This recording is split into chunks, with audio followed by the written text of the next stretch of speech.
Hey, Rachel. Welcome, everyone. I'm Heather Fleming, founder of Conscious Nutrition, and I have a company that we do, Nourish University, and I love to bring in amazing guest speakers. And I met Emily Boorstein in Rancho La Puerta, I want to say a few times, but the most recent time was probably 3 years ago, right, Emily-ish? During COVID or pre-COVID? I want to say, I can't remember. I Right? can't remember either.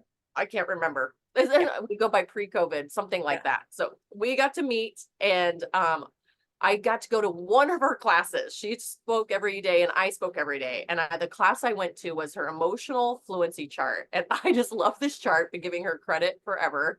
So I was so happy to reach out to her. So I want to introduce you all to her.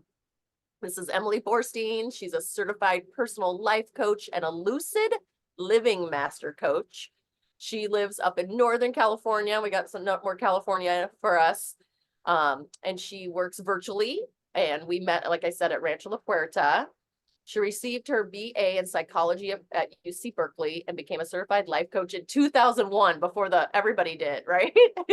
Or everybody did, which is Before why I everybody have that crazy URL. I have coachemily.com. That's why you do. I I love was like Coach the Emily. very first Emily. I was like, that's Yep. amazing. And Jose's going to post her website for us too.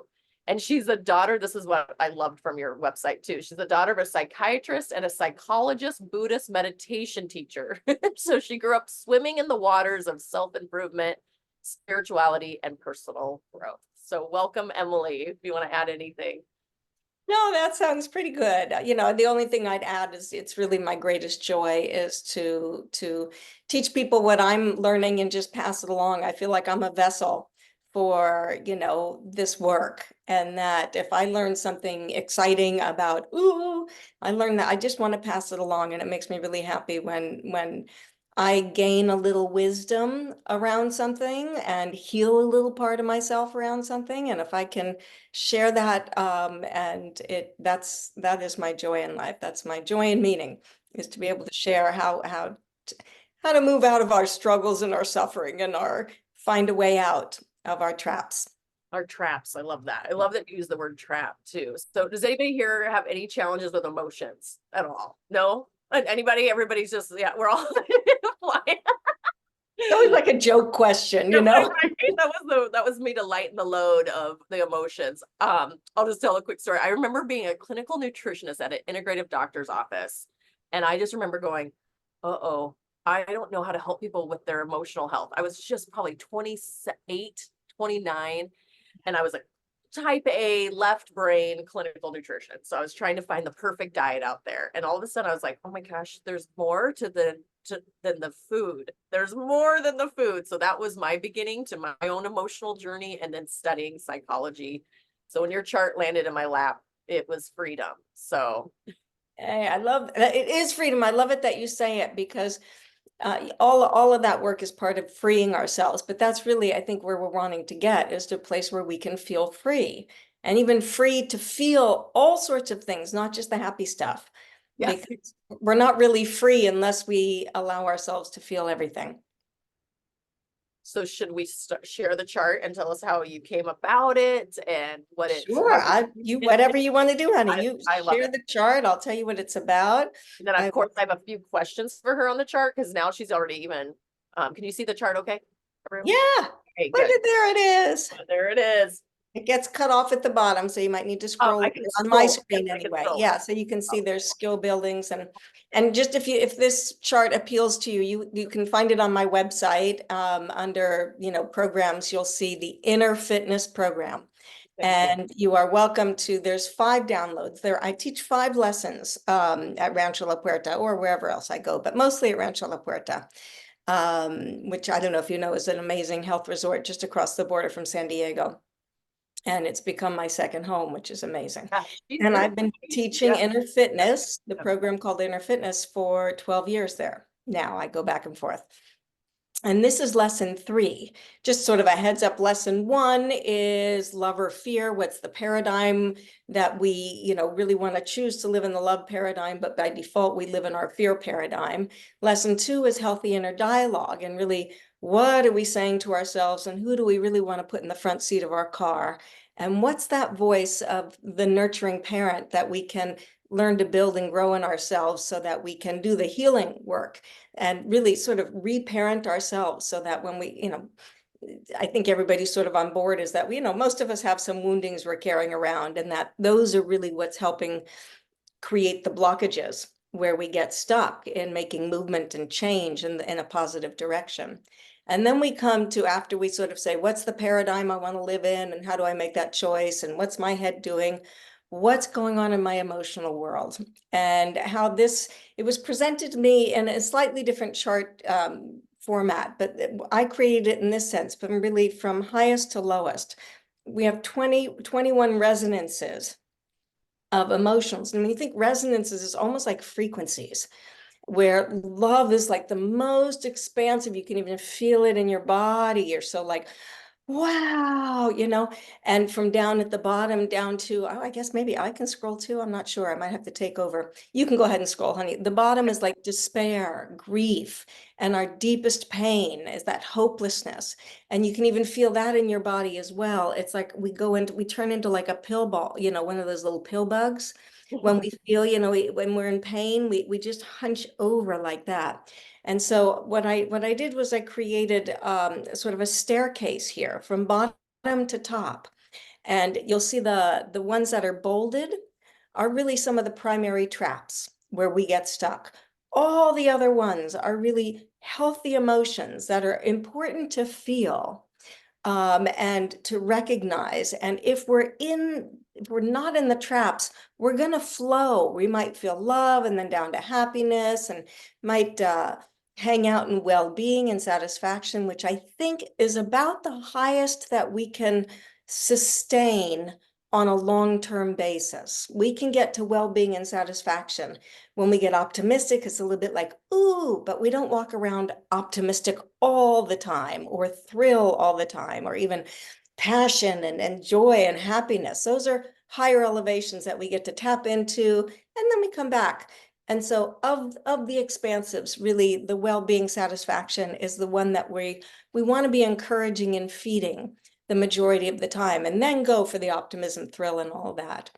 And I don't know how much you want me to share about the chart itself in regards to, what the topic is, Heather. And you Well, want to steer me in that direction. Yeah, totally. I've seen a few other charts that were similar, but yours hands down is like two. Talk a little bit about the false emotions and bold type and the trap, because Okay. that I've not used the word trap well, and Yes. that right there is like what we feel like we can never, like that energy we can't move from. We feel hopeless, like It say, feels like a right? spiral. It Spiral. goes Yep. around and around and around and around and around. Yeah. And it's like, if it's like you can't get out of it, you have a sense I'm trapped. And some of the places to look into the important piece, here's a few important pieces about emotions, is that in terms of navigating them, it's important to name them. And, Brene Brown, who I love, does a lot of work on emotions. And she has that great Netflix thing and HBO Max on her emotions, and a great book called, what is that? Something of the Heart, Guide of the Heart, Map of the Heart, something. Yeah. People. And she said when she asked people what are the emotions they could identify, people came up with three. They came up with happy, sad, mad. And, that's it. And that what it doesn't do for us is that it doesn't give us the nuanced differences that helps us explore a little deeper. Like we could be in the mad part, but what is the mad? Is it mad jealous? Is it mad fury? Is it hatred? Did something just happen? And when we have authentic anger, that's when something really crosses our boundary in the moment. But if somebody is walking around angry, for quite, like we all know people who are sort of the walking angry, Yeah. right? You can't say they're angry anymore. Now they're stuck probably in resentment or hostility or sometimes self-righteousness, that out there. I was one of those, but on the I'm a peacekeeper. But that wasn't peace. I finally figured out you can't be a peacekeeper if you're being self-righteous all the time, because if you're self-righteous, I'm right and they're wrong, and you have a really a division of people, and you really can't create a peaceful place. But so the beauty of being able to identify where you are whenever at any time, it's like a navigation system. It's like, you know, when you book a flight on an airplane and you say, okay, I want to go to well-being and above.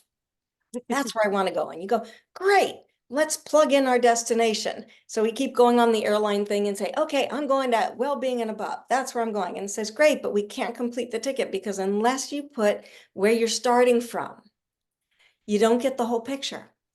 So it's what this is about is where are we starting from? And the whole program is really built in a container of loving kindness, so that no matter what we feel, there is no bad emotion. Not even the traps are bad. They're Yep. worth naming. Yep. They're worth naming, like, oh, I'm in blame. Oh, I'm in self-righteousness. Oh, I don't even want to give it up. And as soon as you tell yourself the truth about how you're feeling, I'm wallowing in my self-pity today. And, excuse me. And that as soon as you tell yourself the truth about how you feel, you begin to loosen the grip it has on you, especially if you are not judging it and coming in with that container of loving kindness. Like, you know, any one of these, like, oh, I'm in my self-righteousness or blame, you know, I could, oh, I feel so bad. I'm always blaming, blaming, blaming. And it's like, let's not feel bad about blaming. By the way, anybody here not blame? Right. Today. Yeah. Yes. Like, oh boy, I had some big ones today, actually, and some self-righteousness and all sorts of things in here. And what helps me move through is that when I name it, now I've opened the door to investigate what's going on here. And I love that question because it's what's going on inside of me, my thoughts and my feelings, and what's going on in my circumstance.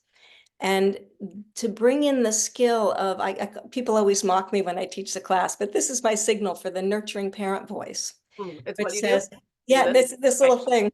And it's so Okay. fun when I teach the class because it's like, this is the entity that you create for yourself. And it's that being that, what would my nurturing parent say?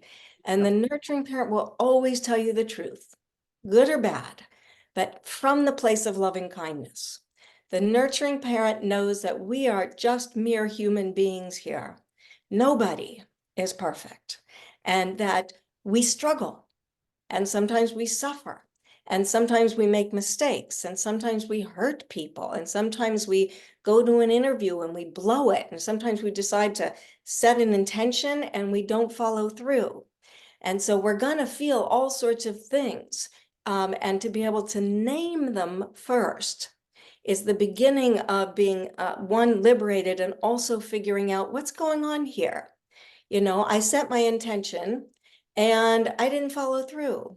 So you might feel disappointed.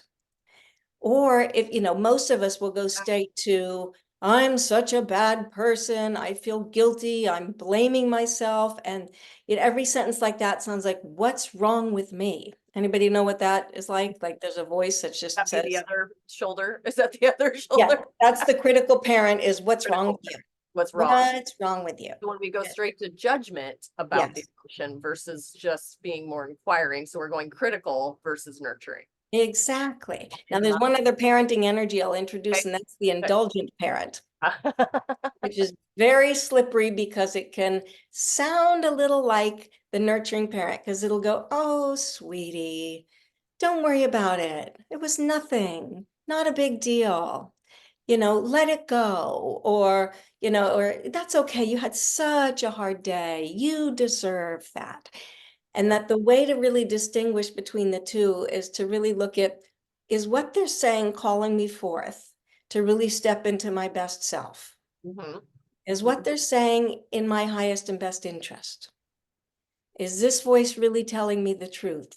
And is it really, you know, coming to me in that way? So this is, I think the emotions, I see them as our GPS, Mhm. and that when we have them, oftentimes they have us. Does that distinction make sense? Yep. Like, anybody ever been told they're like too emotional, or they like were reactive and stuff like that? I don't think we can be too emotional, but I think we can be irresponsible with our emotions. We can't, if we have them and go like, I've had, I had a difficult few years when my marriage blew up and my husband left. And so I just tell you that story briefly because believe me, the hostility, the blame, the righteousness, the resentment, oh my gosh, and then throw in some self-pity. Oh, there's numb. Oh yeah, throw in that too. Those have been very places I've been, meeting with all the time. And if I can name them first and foremost, it's the beginning of me coming out. And what the skill is really, there's a few ways to navigate this, is to really, when you're in a trap, is to look and see what's underneath. What is the authentic emotion that I'm not wanting to feel or don't have access to or is too difficult to feel? And they're usually the sad, the hurt, those deeply painful ones, the powerlessness, and even, the worthlessness. We don't want to feel those things. They're so, that's too hard to feel. So I'll gather up some of the energy of the trap emotions, which are more cognitive and not really an emotional experience.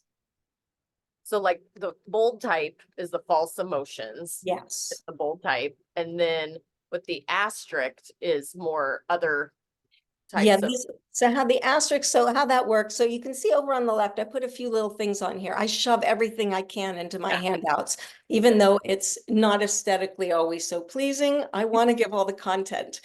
And so over, I just sort of expand some of the definitions. So false emotions are the mental constructs that can't really be felt, and they hide the authentic emotions that are difficult for you to feel and traps you in your victim story.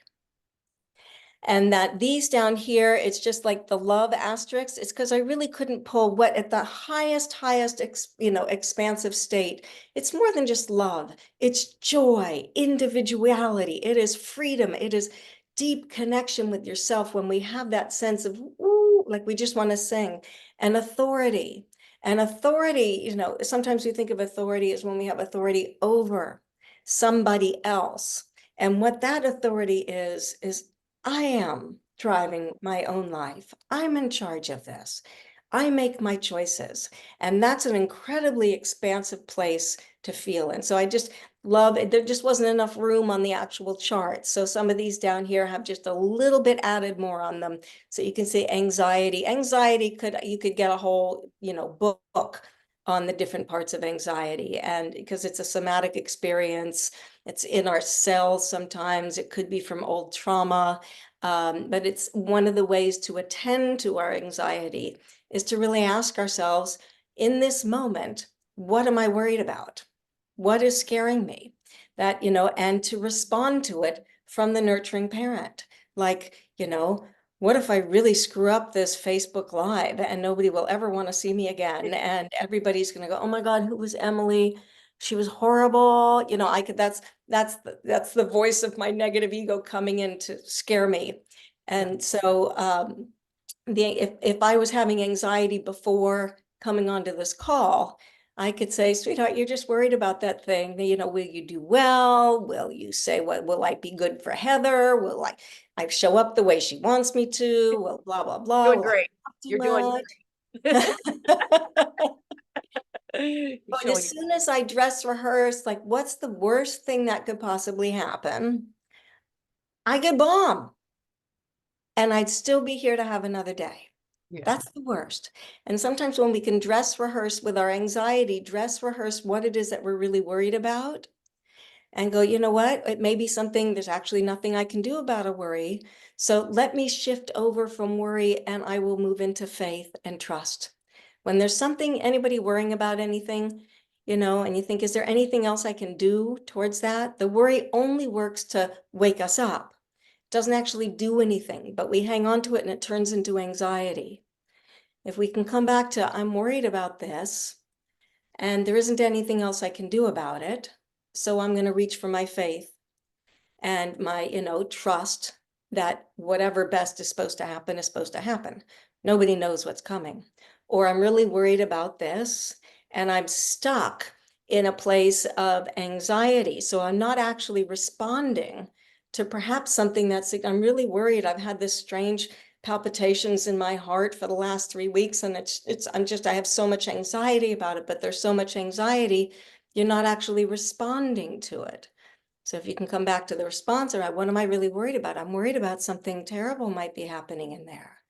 Okay, sweetheart, what do you want to do about that? So that then the worry actually has a purpose. I say, I'm going to call and make that appointment, which you weren't making before because you were too anxious to make the appointment. And now that you can come back to the authentic worry, you might even feel some authentic fear in there and trepidation, all authentic emotions. And if you can hold yourself in loving kindness around that, then you can start to navigate. I'll say one more thing about what this chart is. So, and a way to move around it is you can, with intention, you could sometimes, and I've done this, where each one of them has their own little like piece of paper, and you can stick them all on the floor. And you could step on one. You could step on any one of these right now, and I know you could feel it. You could tap into it. I could say pessimism. And all you'd have to do is say, yep, turn on the news. There it is. I go pessimistic. It's like you can bring the thought. And then if I said hope, could everybody just in this moment, tap into just a little bit of hope? It's like, yeah, I know what hope feels like. So that you can actually, if you want to go up the chart and you're feeling like you're not getting up there, take one step at a time and climb up the ladder.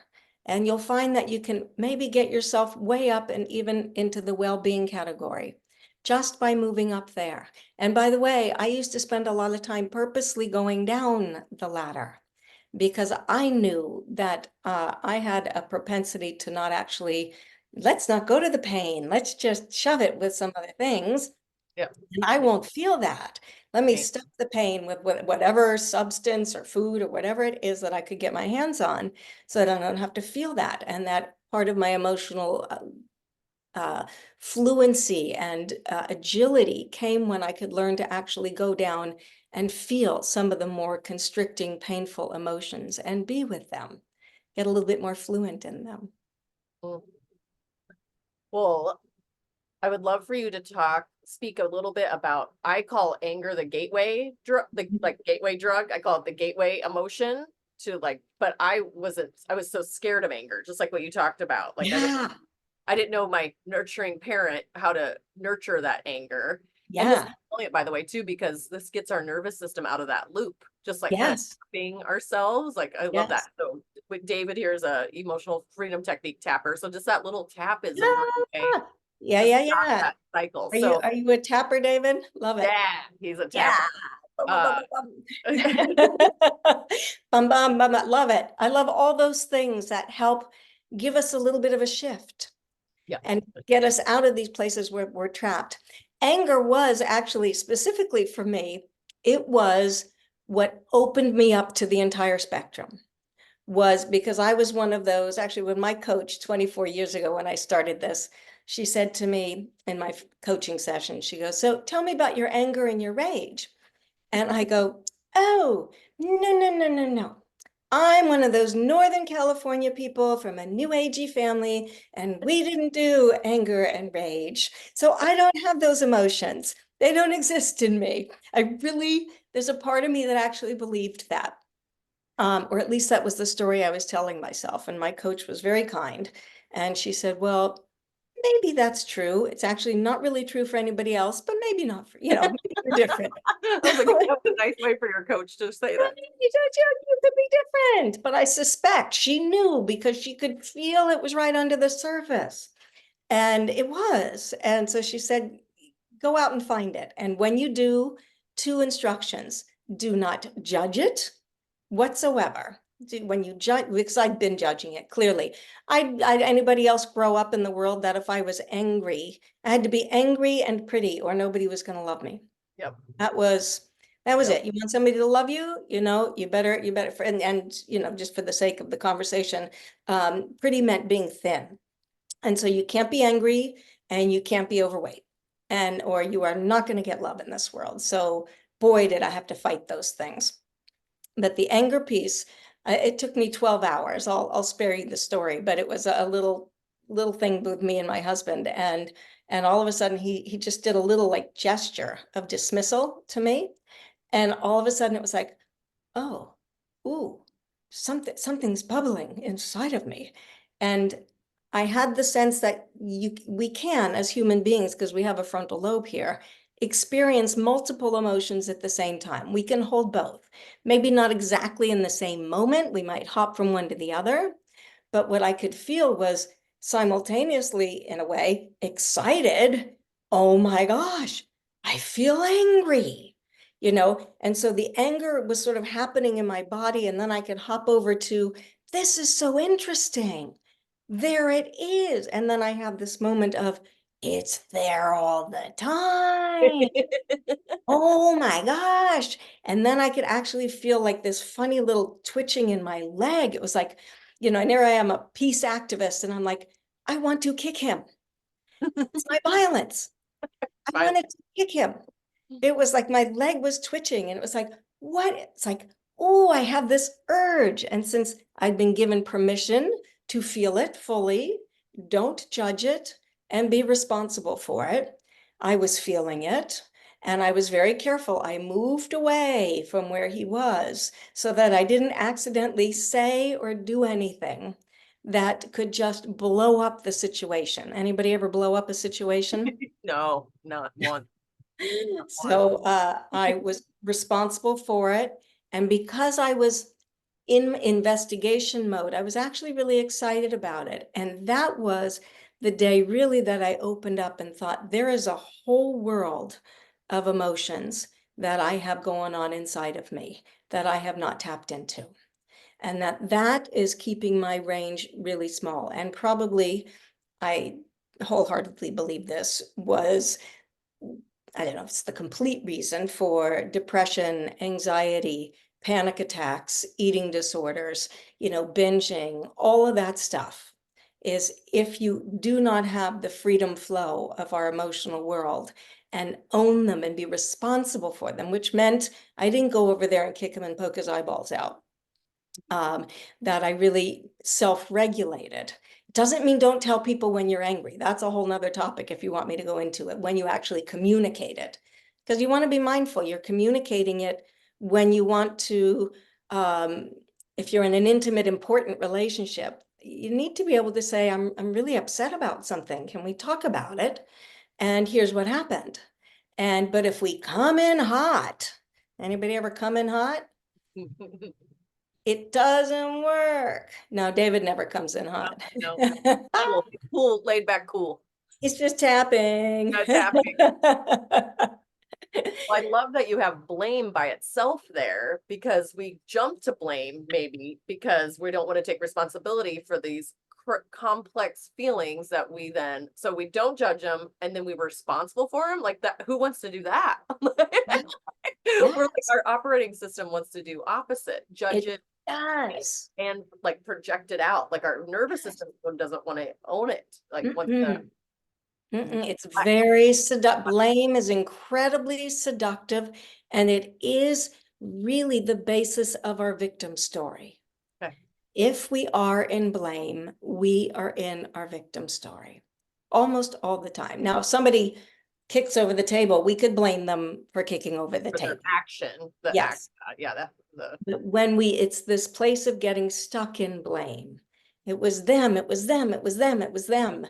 And to really be able to say, and it doesn't mean that they didn't do something, but it's like, okay, come back over here. What can I actually be responsible for over here? What am I not seeing in myself? What am I not seeing in the situation? How can I see it more clearly?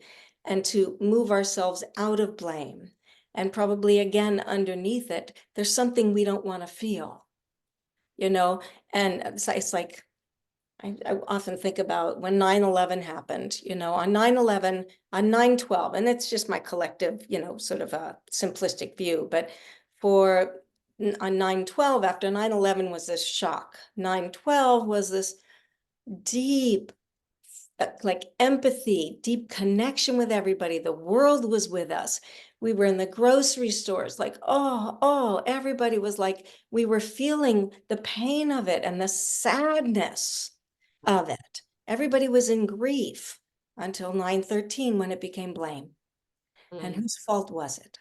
Because to sit in the grief of it and the sadness of it would have meant, this isn't okay, what's happening here? And could perhaps start to lead us to get to, we don't want this to ever happen again.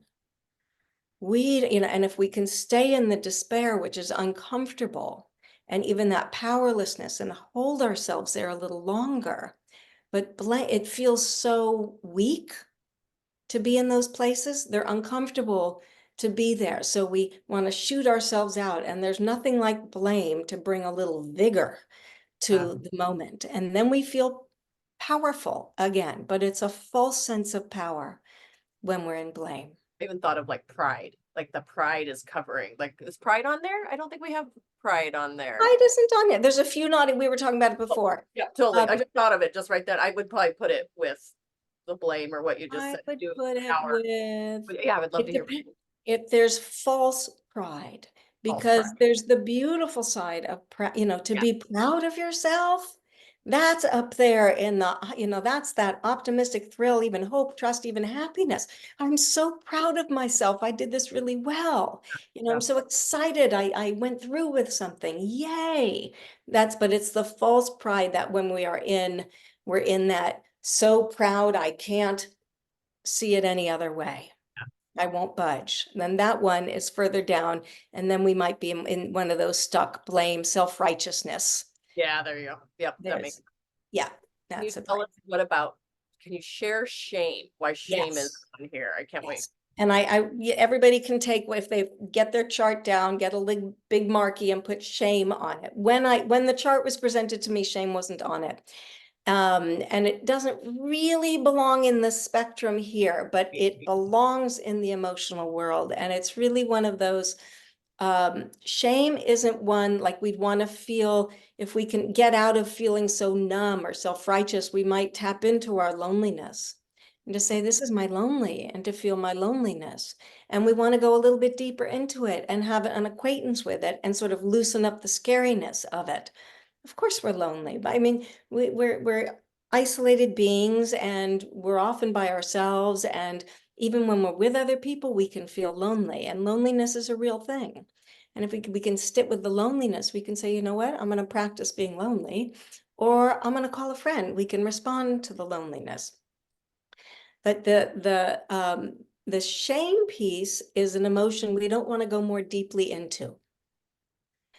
And shame is, you want to go to the window and you want to take that ball of shame and you want to throw it up to the heavens. And if you have a deep faith, a religious connection, if you have a divine connection to a God or a universe or whatever it is, you can ask, please help me lift and remove this. Shame is dumped on us, and then we keep dumping it on ourselves. And some of the easy entryways to shame are, like, for example, if I make a mistake. Like if I make a mistake, then all of a sudden it's like rather than, ooh, I made a mistake. What just happened here? Do I need to apologize to somebody? I said something wrong, but no, rather than that, we go into, I made a mistake. Oh, and in, like, a door opens, a trap door, and in comes this like smoke of shame that really takes over us. And shame isn't, I did something wrong. Shame is, there's something wrong with me. Got it. Yeah, thank you. There's something wrong with me. And that's a really dark energy to be hanging out in. And there's the things that start to poke out of when we're in our shame is hostility. And that's where some of the, you can feel those sort of, because we're in so much pain here, and we can't really, we just want to shove it onto somebody else. And so to be able to say, I'm going to lift my shame, the only thing there's nothing wrong with anybody. They might be making mistakes. They might be doing some difficult, making choices that are not in their highest and best interest. And that's always true. But what happens, like, is that rather than, oh, I feel bad that I did that. Oh, I'm disappointed in myself. Disappointment is a healthy emotion to feel. Guilt, on the other hand, is another place we go to when we make a mistake. Oh, what's wrong with me? I'm such a bad person. Then, like if you're late for something or something like that, and it's like, oh, what a terrible person I am. And then the other person's going, no, no, no, it's okay. It's okay. When we lead with guilt, when we authentically feel bad about something, it's important. Otherwise, we're in the sociopath category. But if we do something that causes harm to ourselves or somebody else, we want to feel that sense of guilt, and then to choose which is the direction I want to go. The healthy alternative, you can see it's on the chart right next to guilt, is remorse. And that is the healthy alternative to, and remorse, how it differs from guilt is, ooh, ouch, I can see my impact. I feel bad about this. And now I am called to repair. I am called to say, I am so sorry. That wasn't okay of me. I know you're disappointed. And then you start getting into the communication of a good apology and repair. That shame is something mostly we've been given from parents, from teachers, from the outside world. I look wrong. I'm not okay the way I am. We have those influences everywhere. And so we've just become sort of infused with this shame and don't even know really what it is until you can start to identify it. What is this thing? And if you have some sense of there's something wrong with me, I'm like not good enough, I'm not enough, there's shame in there. And that's, again, nurturing parent. Sweetheart, let's lift that shame and see if there's anything actually under there to look at. Sometimes there's actually no mistake even made. We're just walking shame vehicles because we acquired it so early on and didn't find a place to release it and let it go. Mm, beautiful. Wow. Yeah. Release it now. Look, we all shame. See ya. See ya. Right, See ya. see you. Somebody said like the red balloon, just throw it out the window and say, God help me, thank you. Universe, take my shame. It doesn't belong to me. It was dumped on me. I'm in my 60s. So, it wasn't bad in my school because I did grow up in that Northern California, Marin County thing. But I remember people going to the corner to be shamed as a Yeah. teaching method. Like that's how we control behavior. We shame and we punish. Yeah. And that you can We see got a it, nursery rhyme. Shame, shame, that's your name. And I can't remember the rest of it. I can't right? believe, yeah. And to Blame. think I think about that, blame's in there. have you heard that, Heather? Or is Yeah, that shame, is shame. Whoever's name, you're the one to blame, right? That's Right? something along? yeah. Yeah. Could you Shame, imagine? shame. Oh, horrifying. But that you remember the dunce cap thing? I Yeah. mean, Oh, that was to control behavior. It was also destroying our sense of well-being and our sense of self. It's heartbreaking to remember these things and to see that it's not all cultures did that, but ours did. Yeah. And so that there is this call, I think, to for all of us to, no matter how much we messed up and how many mistakes we made and how many things we didn't follow through on, it might be important to feel the disappointment, healthy disappointment, some sadness, even maybe some despair, but not shame. Shame, you want to release and then find out what's underneath. And if you're in that place of, despair and hurt and sad, you can start to move yourself up a little bit as well from there. Once you can really unload that shame piece. Um, Amber or Nate said, shame, shame, everyone knows your name. I think that's one, that was one of their rhymes. Isn't it crazy? Isn't Yeah. that crazy?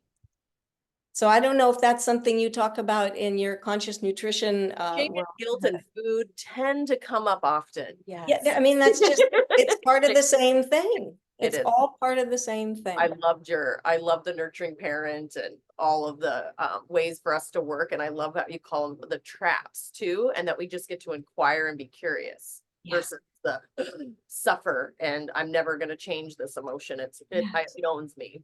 Yeah. No, we get to have them. They don't have us. When they have us, we are swirling. But it's like, hold on, and you can stop. You can use your breath.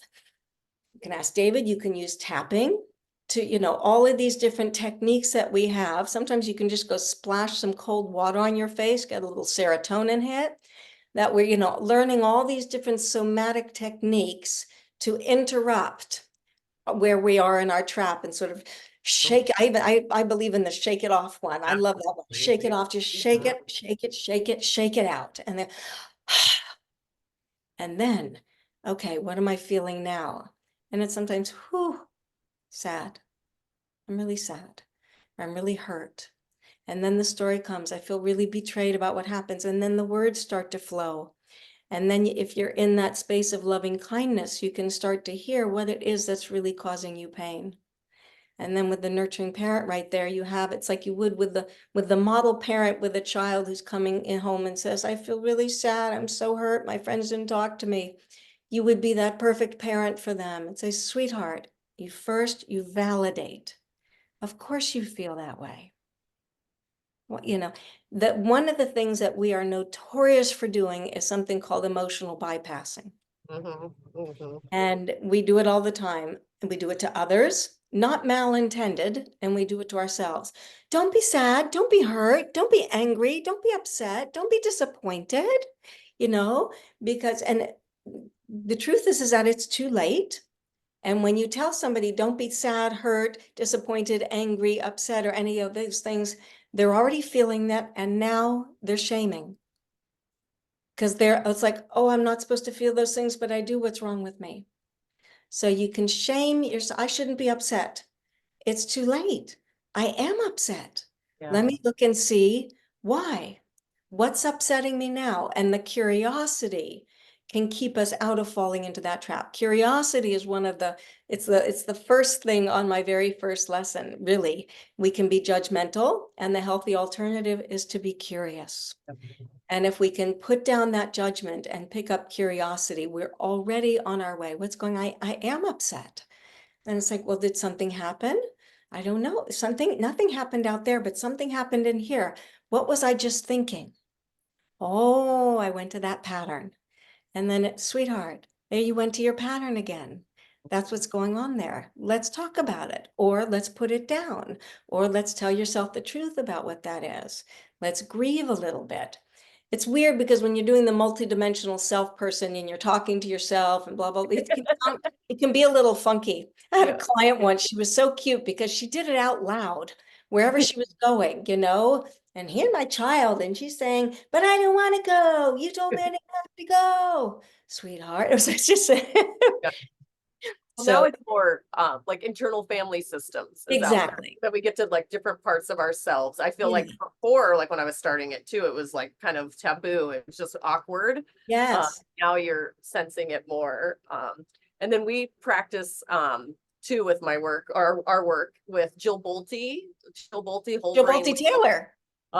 Her whole brain living approach she has in the book is to give the emotion 90 seconds. Like 90 seconds. 90 seconds. I was gonna see if you resonate with that. And like that, They were like, yeah. it's like the respect to the emotion, which we've been taught to, like the dismissal. Like, Yes. oh, you shouldn't feel that way. So you're dismissing the emotion, and we're dismissing it again. And like it's just a constant array. So And yeah. then we're not being self-respecting, and Yep. we're shaming ourselves. We even say to each other, don't get your hopes up. We cut ourselves off from hope in Yeah. order to avoid disappointment. Don't get your hopes up. You might get disappointed. And you know, the key there is to actually practice your disappointment. When you're, oh, there's disappointment. Yeah, I'm Yeah. disappointed. I didn't get that job. That thing didn't work. I tried that. It didn't work. I'm disappointed. Disappointed. Anybody here not been disappointed? Today. Hey, it is worth practicing because life does not always give us exactly what we want. Mm. And so if we have a little facility around disappointment, we can let ourselves go to hope, which is a generating energy. Nothing's going to actually really change. If we want to make some positive changes for ourselves or for the world or for anything, if we don't bring, you know, the audacity of hope to it, it's like, yeah, I wish it would happen. And not going to happen. But, oh, I'm going to bring my hope to it. Energetically, It's an imperative in order to make positive change. And so to let your hopes get up. That's very different than false confidence. I know this is gonna happen. It's like, yeah, no, not that. But I really hope, and I really think it's possible, and I'm gonna bring all my hope energy. Somebody once asked me, how can you be so hopeful? And I'm like, well, the alternative kind of sucks. So it's it's a choice. I was just I saying, kind of a choose it. hope addict is what I was like. I think I'm a hope addicted to hope. Well, that can be an interesting thing because I'll play with that. that means you don't want to, I know everything's gonna be great. It's gonna be Everything's great. great. Yeah. It's like, Pollyanna. I'm definitely a recovering Pollyanna. Yeah. Definitely a recovering Pollyanna. Didn't want to what's look being at that bypassed much. here? Yeah. Totally bypassed a few things. What's being bypassed here? Yeah. Let's Yeah. just be hopeful. It's like, Ah. but what if we're not? Oftentimes we actually, when we say, oh, I hope it happens, we're actually feeling doubt, but we're using the word hope. Oh, Yeah. I hope it happens. And we're bypassing that. I'm scared it might not. And if Yeah. you say, I have some doubt about this, I'm scared about it, but I'm going to choose to hope that it's really going to happen. And that way we didn't bypass that part of us. The frustration of Frightened. Yeah. Yeah. We have room for all of it. And then we start to move with flow. I love the name, the Fluency. I mean, that's such a beautiful name too. Yeah. Well, we love talking to you. Can we open it up for some questions? And I'll check on Facebook, Please. see if anyone too. Anybody can go ahead and unmute yourself and ask a question here if you'd like. And I'm going to check on Facebook if you don't mind real quick. And I'll stop the share unless you want me to keep the chart open. I know it by heart, so we can Yeah, come. she knows it by heart, so.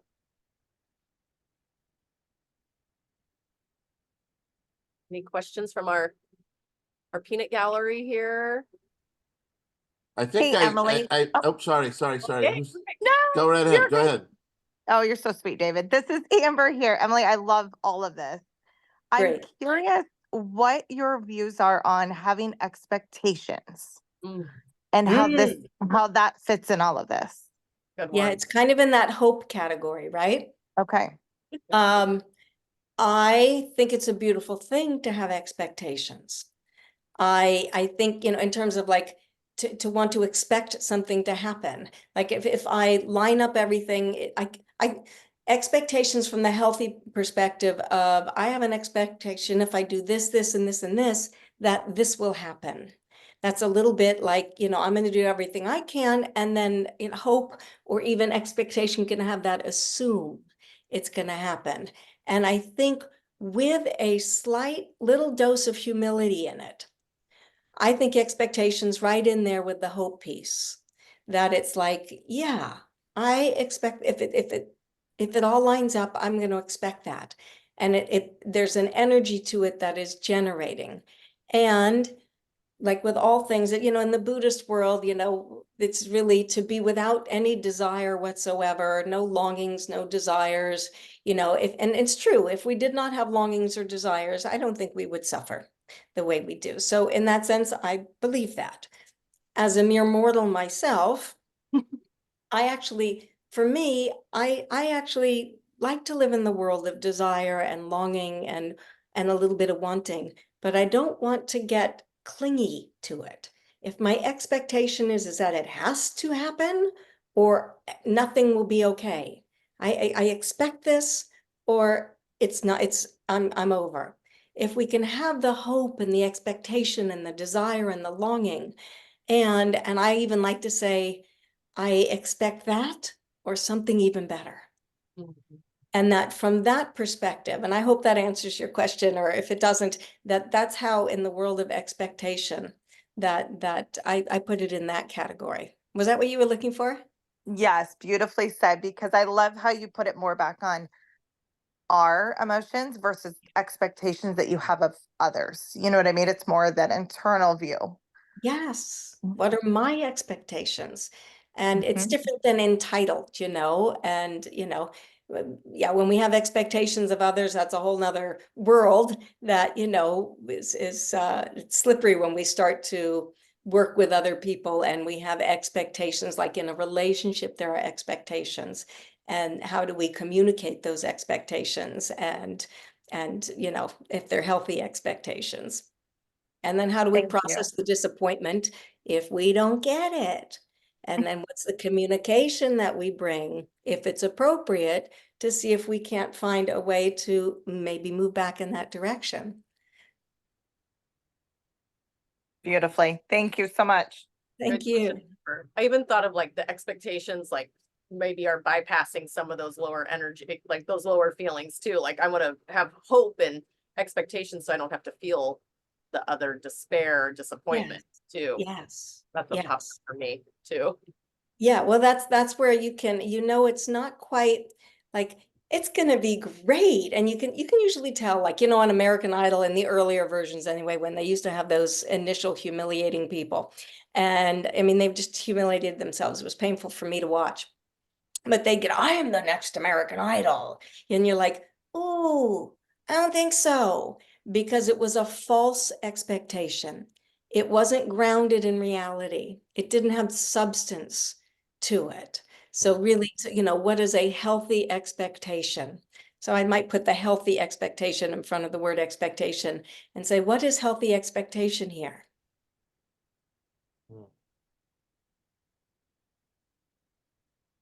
Looks like somebody else wants to come in here. Yeah, I saw that. Yeah. Bring it in. Keep them muted. Anyone else? Yeah, David, what was your question? But and I came late, so I'm sorry if you covered it, but I understand the nurturing parent, the one shoulder. What was the other? Were there other parents that show up? Yep, reparenting energies in the model. You know, everybody, there isn't anything that I see that's like proprietary or like other models don't work. I think all wisdom is wisdom, and Old wine, new bottles. It's all right? beautiful. And there's so many different ways, so many different teachers, so many different, you know, ways of Amen. communicating it. In the Amen. model that I learned that just made so much sense to me, that really allowed me to start to integrate this work, which is why it's what I became sort of embodied with, that there's three parenting energies. The nurturing, there's the fear paradigm energies, which are the indulgent and the critical parent energies. And then it's not that the nurturing parent's in the middle. It's not the middle piece. The nurturing parent comes from the love paradigm.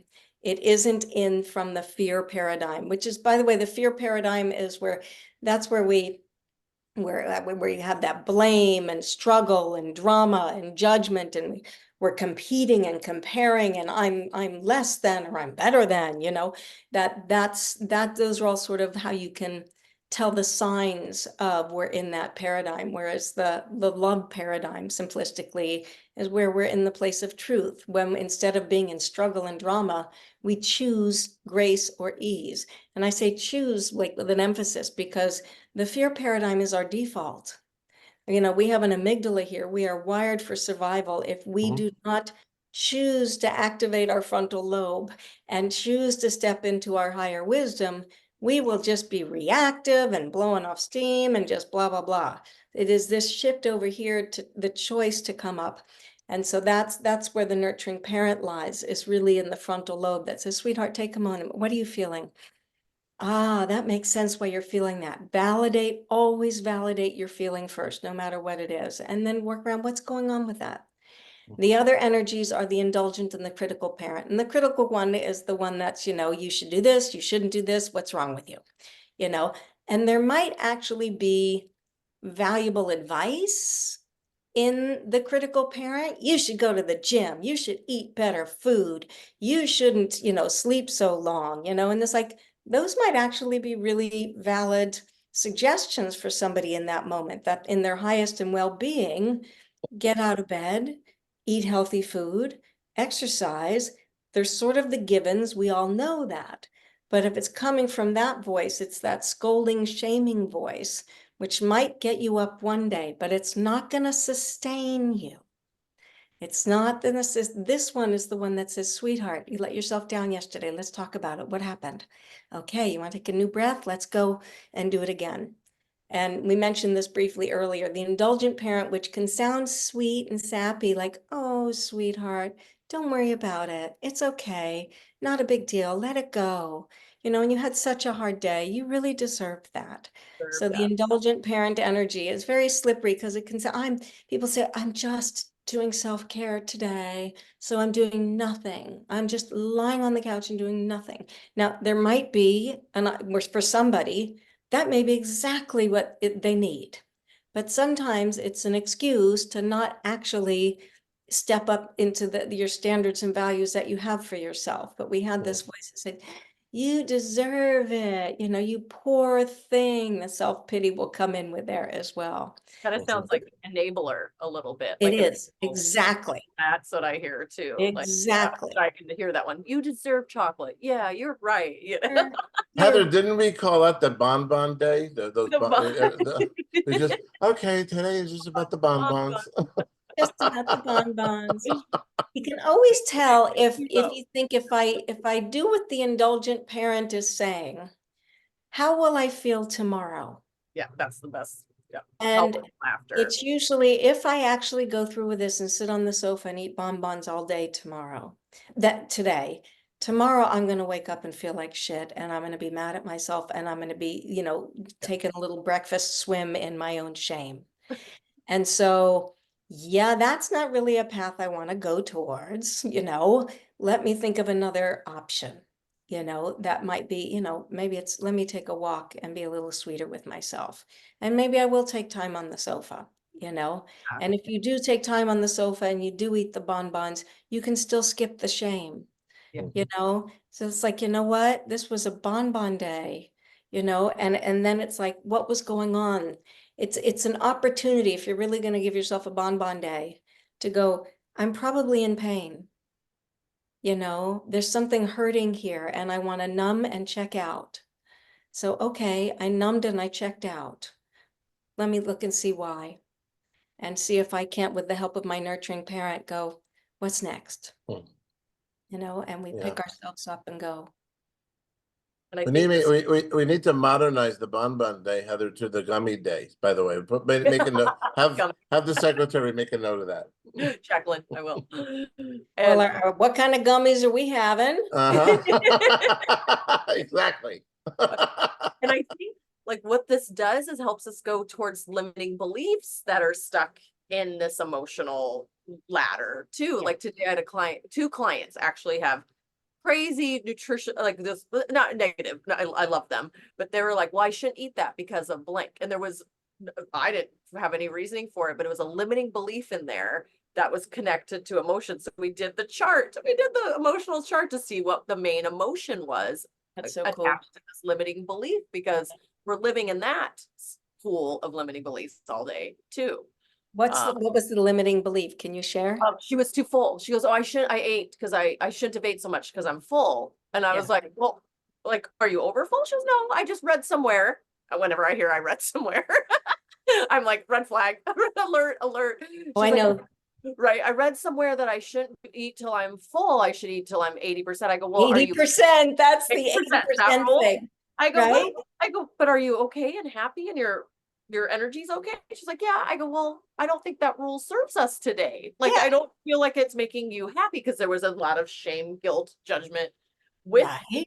I had 85% today, Exactly. Like just holding that 80% all day does not sound happy and thrilling. Is it cool once in a while if you're like doing an experiment, you're trying to, do some curiosity and some troubleshooting? Sure. But like she didn't have it. That wasn't what it was. So, I like yeah. to make my own rules for me. I You know what I mean? Like, agree. seriously, like I know, because I struggled a lot. No, nobody knows it because I live in a really small package now.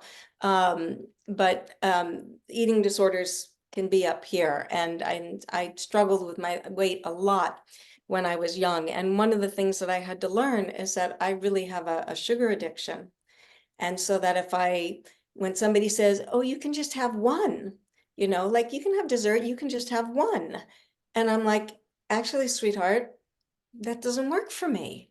There are some things that I know, and it depends actually on my emotion at the moment. If Yep, I am in a really joyous place where I am, so connected with people and so enjoy because of the connection and the environment and the excitement.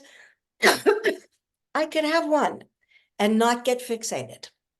But Yep. in a regular day, if I have one, then my mind gets fixated on it. And that's been true since I was a teenager. And so it was for me, I self-regulate around the places that I know if I go here, I will end up in a trap. And that is one of the, it used to be my, open the door to shame, bring it in.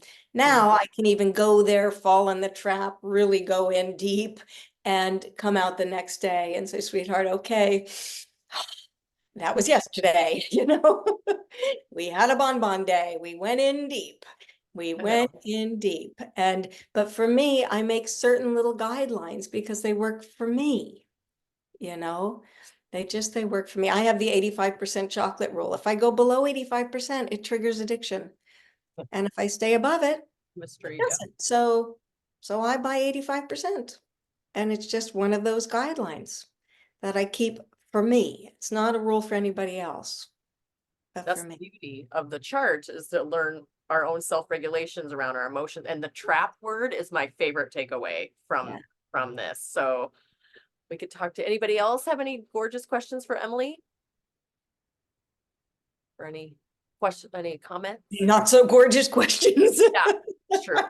Well, we're done then. Yeah, we don't have time for those. No, I'm just kidding. I'm kidding. No, but Kidding. An- Any Anybody question? want to Any ask about question? anything? No, I think we're good. And Jose put Emily's website here in the chat, and I'll post it in our Facebook page too. And I went live stream on my regular page because we're having so much trouble with my business page. They sent us like a 13 item list of things to fix. So I'll share it over there. And also to reach her, she has on her website other amazing toolboxes, and she works virtually one-on-one if anyone needs extra emotional love and support for their nurturing parent over here. I love it. I love it. Yeah, no, I'm known as the nurturing parent. It's something, I don't always bring her to me, but I have a knack for knowing what the nurturing parent. So, and I know what I know what it says to me, but we're not always I'm a human being as well. I'm not. In our own experience. Yeah. But I love that nurturing parent voice. It's really, to me, that is the key to our healing. Wow, sweetheart, you're in shame. Let's go to the window. Yeah. Shove that little effer out. Yeah. It's And shove it out. That's beautiful. no more. It was dumped on me. I'm a beautiful human being that has struggles in places, and I can learn to work with that and love myself anyway. Warts and all. Warts and all.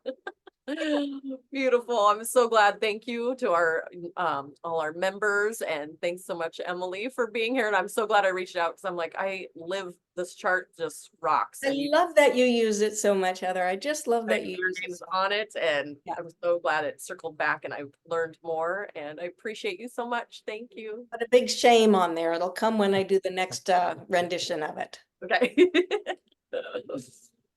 Nice to meet you all. Thanks, Thank you Emily. so much, Emily. Thank you, everyone. You're Thank Thank welcome. you, you, Emily. Heather. Bye. Bye.